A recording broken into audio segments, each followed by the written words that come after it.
بس اخبرك هيدي قصه المطار صراحه. انا كنت عم بسال كل مره ايمتى راجعين امتى راجعين امتى راجعين. بيبعت لي وليد يموت، بوجه له تحيه، مدير النادي الرياضي، بيقول لي نحن واصلين الساعه 4 بكره. الساعه 4 بكره فكرت انا، وانت بتعرف كيف كان وضع البلد. اكيد. الساعه 4 بكره بنزل ما بنزل. دقيت له شاب معي بجريده، زميلنا هو كاميرامان، ميشيل لبكي، بحب كثير الرياضي. قلت له شو عندك لحد الساعه 4؟ قال لي بعد الظهر ما عندي شيء. قلت له لا فجر 4 بكره. فجر. قال لي مجنون شو في؟ قلت له راجعين رياضي من بطولة قطر. من بطولة دبي. اي. قال لي 4 بكره يا زلمه. قلت له بس ما تحكي قدام حدا، اذا بدك قل لي، اذا ما بدك لي اخذ حدا غير معي. قال لي لا انا بجي، بحب الرياضه. نزلنا الساعه 4.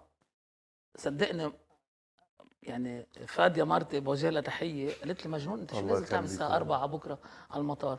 هلا هي اجت على دفعتين البعثه. ايه جينا على دفعتين. كان وقت اول نهار الاضحى اذا بتتذكر. ايه كانوا جايين بطولة اسيا، ربحانين بطولة اسيا. بطولة اسيا واول نهار عيد الاضحى.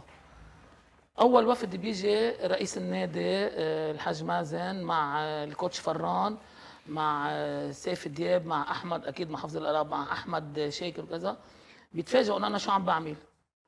انا ما كنت عارف جايين دفعتين. قالوا لي البعث الثاني جاي بكره.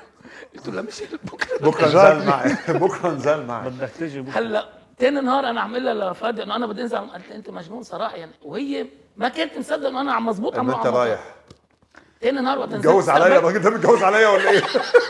بيقول لي نزل على ثاني المطار. مره على المطار صاروا يقولوا لها يا عمي انت مرته لنمر، مش معقول يجوزك شو عامل يعني. هيدي انه انا فيني ما كان انزل. هيدا من ضمن لا ما فيك ما تنزل. حبه تعلم اذا بيعمل 10,000 دولار بالشهر تعلم. لا 20 تعلم. ثاني مره وقت اجوا الحكمه انه انا بنزل ما بنزل. كانوا ربحانين وقتها بطوله الدوحه. لا كانوا طالعين تانيين. رجعت رحت على غير رياضي كمان. حكمه. بتذكر هيدا النهار وقت نزلت على الحكمه. وهون انا ندمت. قلت لي انت بتاخذ ابنك اوقات، اخذت ابني لانه كان وضع البلد متوتر. ايه وعم ينقصف كان وقتها حوالي المطار. اخذت ابني معي ليساعدني. قلت انا شو عم بعمل وقت وصلت على المطار ولقيت الدنيا فاضيه. يلا اشترك